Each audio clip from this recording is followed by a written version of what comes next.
We're broken up. What are you still doing here? I asked, staring at Chloe Miller standing at my front door. So we broke up. I still want to live at your place. Chloe stared back at me, her big eyes wide and unblinking. Who breaks up with someone and then moves right back into her ex-boyfriend's apartment? Are you ever planning on dating again? I was hoping she'd take the hint and leave. What's the big deal? What's the big deal?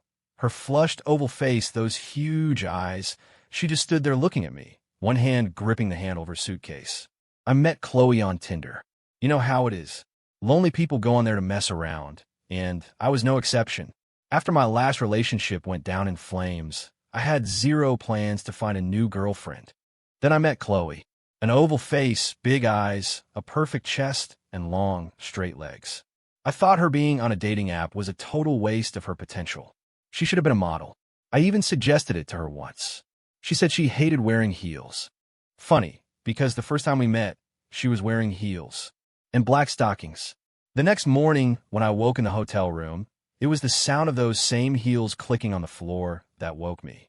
I figured it would be just like all the others, a one-night stand due on the morning grass. But then a chance encounter at a bar turned into a 6-month relationship. For me, that's a long time. She even moved into my place. The apartment is in a prime downtown location, a 20th birthday present from my parents. Hearing that, you might think I'm some kind of trust fund kid. A lot of people do. The truth is, my parents are ranchers. They just happen to own a lot of land, and their annual income makes a city slicker's salary look like pocket change. During those 6 months, she still went out drinking all the time, always coming home late. I never tried to control her. From the very beginning, I had a feeling that even though we were living together and calling ourselves a couple, we were never going to make it to the finish line. I'm sure she felt the same way.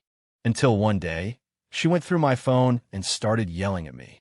Alex, why do you still have Tinder on your phone? I just looked at her, thinking you've got some nerve.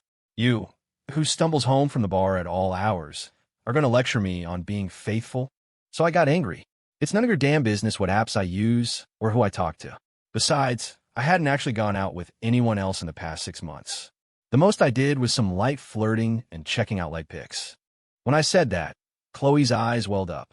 Without another word, she turned, ran into the bedroom, and started packing her things. A minute later, she was dragging her suitcase out the door, slamming it behind her. After she left, I didn't chase after her or even call. I just grabbed a beer, sat down in front of the TV, and turned on the soccer game. Living with Chloe hadn't really changed me, except for one thing. I didn't go out anymore. And even though she often came home late, she never neglected the duties of a girlfriend. I'm a sports blogger. I make some money posting videos and talking about soccer. But let's be real, most of my living expenses are covered by my parents. So, if you call me a freeloader, you wouldn't be wrong. The day after Chloe left with her suitcase, she was knocking on my door again. We're broken up. What are you still doing here? I demanded, looking at her standing there. So we broke up. I still want to live at your place. That was her reason. It was just as illogical as she'd been for our entire relationship. Who breaks up with someone and then moves right back into her ex-boyfriend's apartment? It's not a good look, you know. I was trying to get her to see reason, mostly for her own sake. What's the big deal? What's the big deal? Her flushed oval face, those huge eyes. She just stood there looking at me, one hand gripping her suitcase. Before I could say no, she pushed past me and dragged her suitcase inside. I had no idea she could be this unreasonable. You still have that empty spare room, right? I'll clean it up and move in. I'll even pay you rent, she announced. Without waiting for an answer, she marched straight to the empty room. And just like that, Chloe moved back in. Can you keep it down when you're watching the game at night?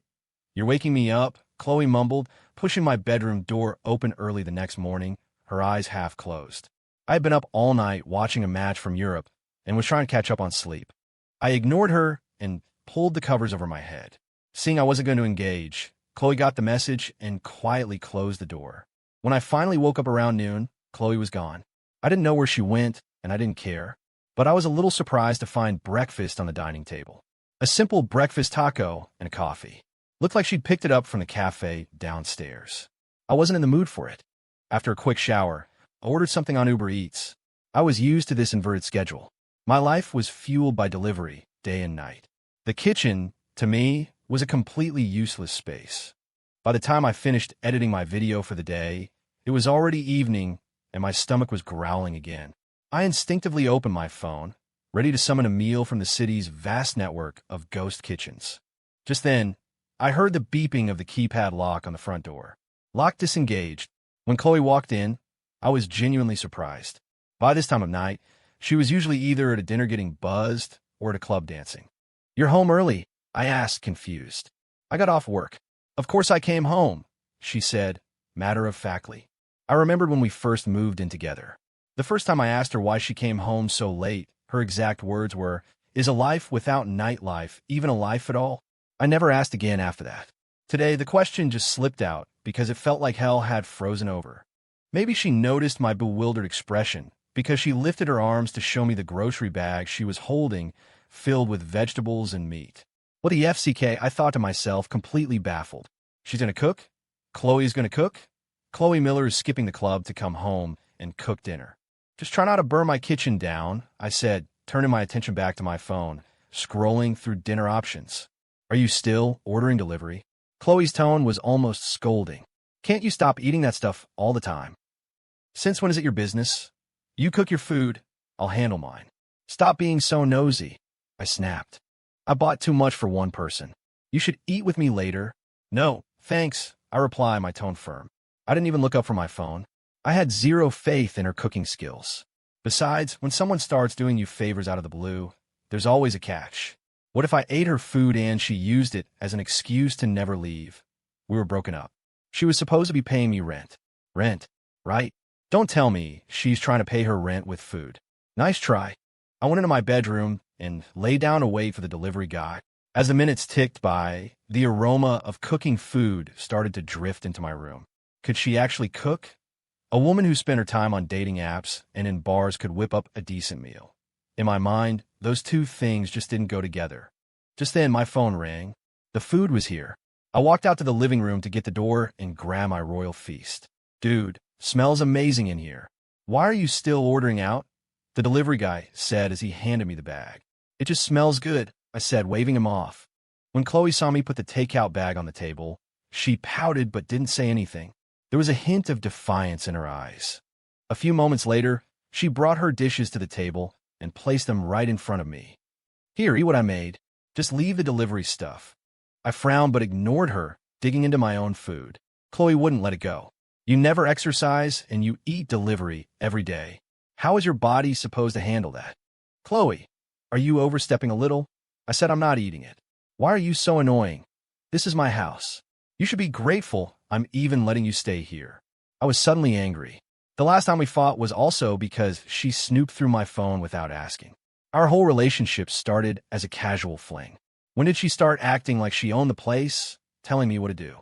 After I said that, Chloe went quiet. She sat down and started eating her own food with her head down. I couldn't see her expression, and I didn't care what it was. After I finished eating, I went back to my room. I could hear her in the kitchen, washing the dishes and cleaning the pots. Later that night, I went out for a drink and to watch the late game at a bar. But I found myself turning the volume on the TV down a bit. I didn't want Chloe waking me up early again the next day. And so it went. I continued my unchanging routine. And Chloe developed a new habit of coming home early from work every day to cook. She'd still prepare breakfast for me, and she always made enough dinner for two. But she stopped being nosy, and I started occasionally stealing a bite of her food. I had to admit, it was really, really good. When Chloe saw me start eating her cooking, she acted like it was no big deal. Until one day, Chloe didn't come home at her usual time. I was surprised by how much it threw me off. I even picked up my phone a few times, thinking about calling her, but my pride stopped me every time. It was almost midnight when I heard the beeping of the keypad lock. Entry failed. Please try again. A burglar? No way. A burglar wouldn't be standing there punching in codes. Entry failed. Please try again. I was sitting on the living room couch and had turned the TV volume all the way down.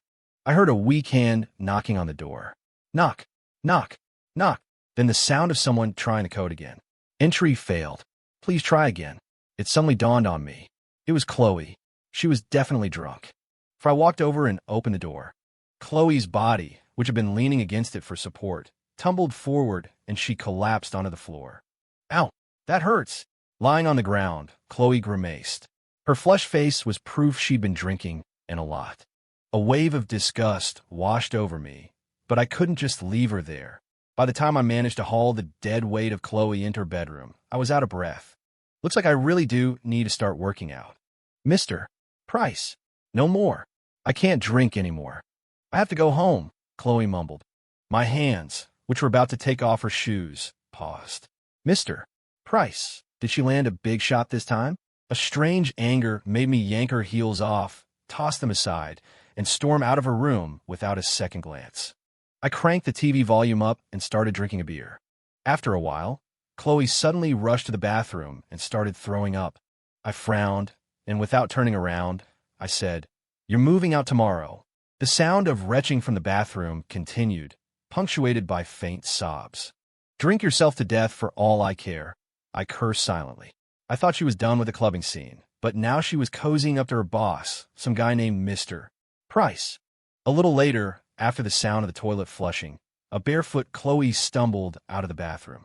"I'm sorry. Don't be sorry. Just be gone by tomorrow." I turned to look at her. Her messy hair covered half of her pretty face. Hearing my words, Chloe didn't say anything else. She just wobbled back to her room. The next morning, I heard the front door open and close. I didn't pay it any mind, even though I hadn't stayed up late since there were no games last night. I stayed in bed until noon, when the hunger pains finally forced me to get up. Starving, I walked out of my bedroom and glanced instinctively at Chloe's closed door. She's probably packed up and left already. After eating my delivery, I went back to bed for a while, feeling agitated. I remembered how out of breath I was helping a drunk Chloe back to her room last night. If I keep this up, my body is going to fall apart. The dating apps were only good for some dirty talk and looking at pictures anyway.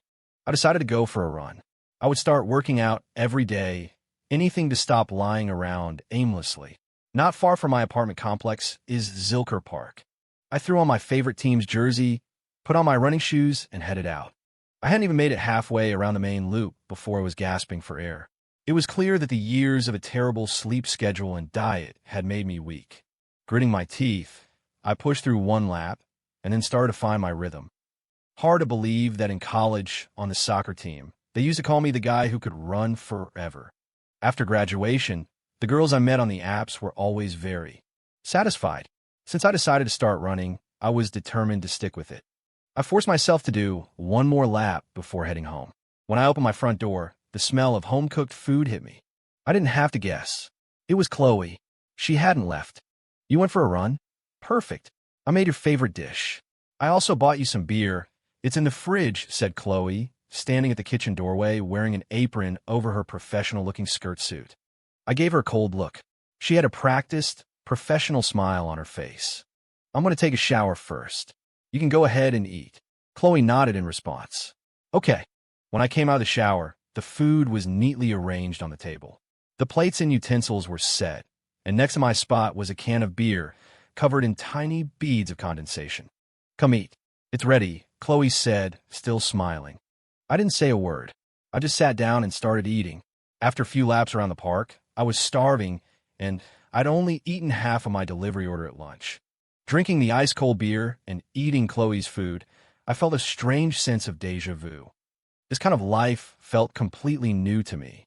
"As soon as I get paid this month and find a place, I'll move out," Chloe said quietly, her head down as she ate. I just said, "Oh," without offering anything else.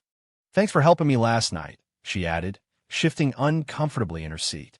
I had a sharp sense that it was because I'd pushed the door open on her, making her fall on her, but I wanted to say something, to ask who Mr.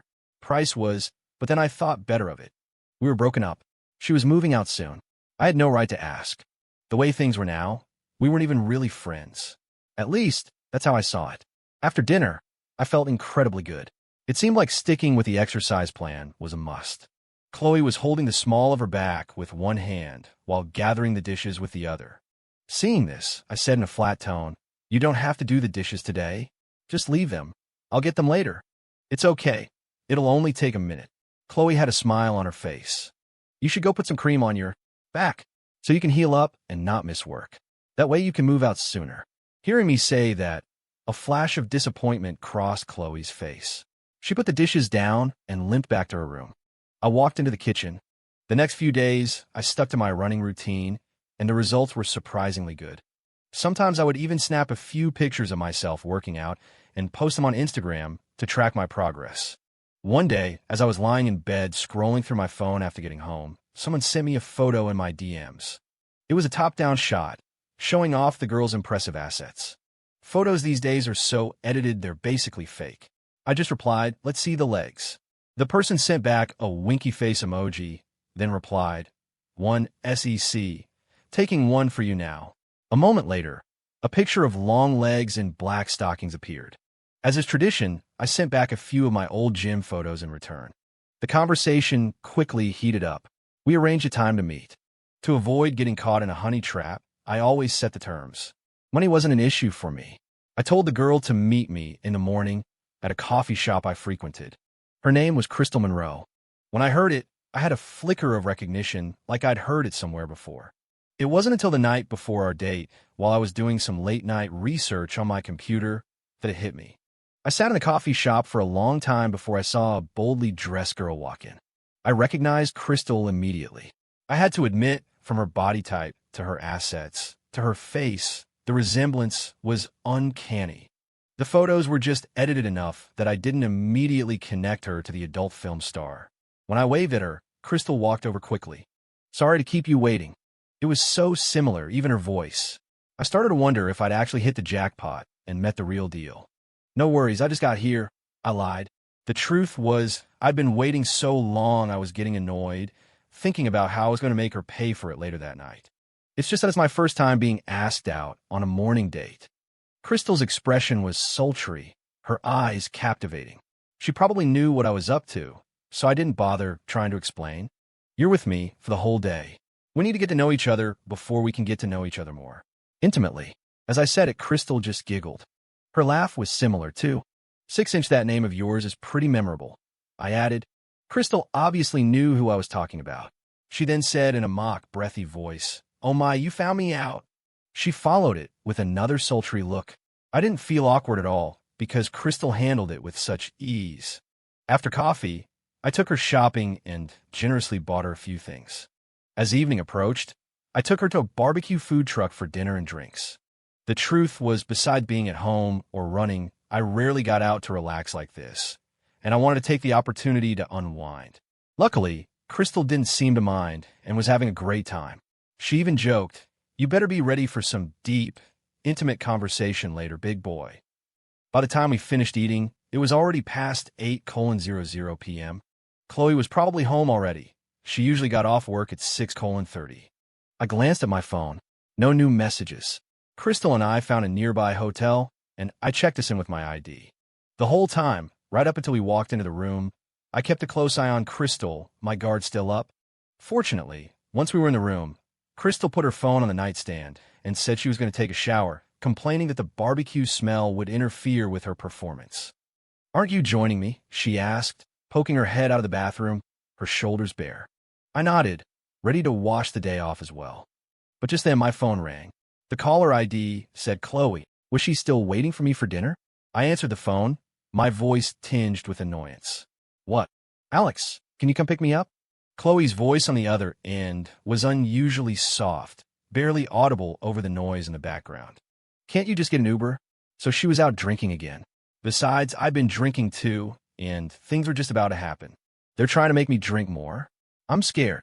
I'm scared I won't make it home. "Alex, please come get me." Chloe's voice was pleading, on the verge of tears. "Okay, where are you?" "I'm on my way." Hearing that she was being forced to drink, a sudden sense of urgency hit me. After Chloe gave me the address, I hung up and looked toward the bathroom. The water was running, and the frosted glass door showed the perfect silhouette of Crystal's body. I didn't have time to think. I grabbed my phone, bolted out of the room, and ignored the faint voice calling after me. I hailed an Uber outside the hotel and sped towards the address. Was this what happened last time? Was Chloe out for a work function when she got that drunk? When did her job start requiring this kind of thing? When I arrived at the restaurant, I found Chloe in a private room on the second floor, still being pressured to drink. Her eyes were hazy, her flushed cheeks filled with reluctance, but she was still forcing a smile. I snatched the glass from the man's hand and smashed it on the floor. With a sharp crack, The entire room went silent. "Who the F.K. are you?" The middle-aged man who had been handing her the drink yelled at me. "Who the F.K. do you think you are?" A grown man forcing a woman to drink. "You think I don't know what you're up to?" I stared at him, my eyes cold. "Chloe, who is this guy? You better give me an explanation," the man said, turning to Chloe. By now, Chloe was half slumped over the table, shaking her head, her hair a mess. She slurred, "Alex, you're finally here." I put a hand on Chloe's fragile shoulder and glared at the man. "Looking at you, you're probably married, right? Does your wife know you're out here getting young women drunk? Did you tell her you were working late tonight?" "F.K.U.," the man shouted, slamming the table as he stood up. Except when he stood up, he barely reached my shoulder.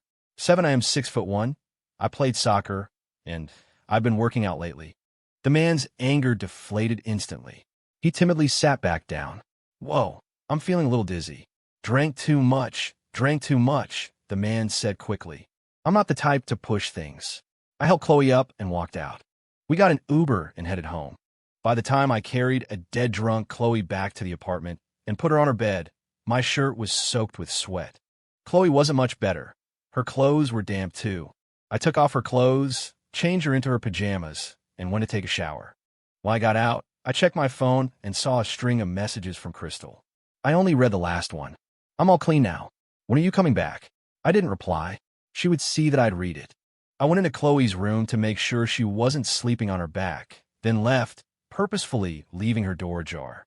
I was worried she might need to get up and be sick in the bathroom, or that if she needed something, I would be able to hear her. I felt a pang of guilt for how I treated her the last time she was drunk. I sat on the living room sofa and lit a cigarette. The apartment was eerily quiet, the TV screen flickering silently. Chloe slept soundly that night. I checked on her a few times. She was always sleeping on her side, her legs tangled in the blanket, her hair messily spread across her face. I fell asleep on the sofa. Because it wasn't my own bed, I woke up early. I sat up just as Chloe walked out of the bathroom, one hand on her forehead and the other on her stomach. "Sorry, did I wake you?" "Oh, no, it's fine. I had to use the bathroom anyway." I walked over to her and took a good look at her. "I'll go down and get some soup. It'll be good for your stomach." Chloe looked at me with grateful eyes and obediently walked back to her room. As I flushed the toilet, I glanced into the trash can and saw what was inside. That morning, for the first time in forever, I went downstairs and bought breakfast, soup, and some groceries too. When I got back, Chloe was sitting on the sofa. She had her hair in a simple ponytail, but her face was pale. "I'm sorry, I don't think I can move out." "I was fired," she said timidly, not daring to look me in the eye. "It's okay. You can stay as long as you want. You lost your job, and I'm partly to blame. It's not your fault." I put the container of soup on the coffee table in front of her. "Drink this first." "After all that alcohol," I said. My tone was scolding but gentle. Chloe turned her head away from me and started to sip the soup. I could see the glistening tears on her long eyelashes. That night, I took my phone and deleted all my dating apps. I didn't sit on the sofa smoking and watching TV. Instead, I went to bed early, turned off the lights, and stared up at the ceiling, lost in thought. Knock, knock, knock. Someone was at my bedroom door. "Come in." Chloe pushed the door open. She was wearing a sexy nightgown that showed off her long legs, just standing there in the doorway. With the door open, the light from the living room streamed in, outlining the perfect curves of her body, faintly visible through the thin fabric. I shifted to one side of the bed. Chloe took the hint, walked over, and slipped under the covers. That night, we held each other and slept until the morning sun filled the room. The early light filtered through the sheer curtains, gently touching our feet. I found out later that our first one-night stand happened right after Chloe had been hit with a double whammy, losing her job and getting dumped. She really had been a car model. She had to quit her job because her boss wouldn't stop harassing her. And when her boyfriend found out she was let go because of the harassment, he broke up with her. From then on, she hated wearing high heels. They reminded her of unhappy times and unhappy people.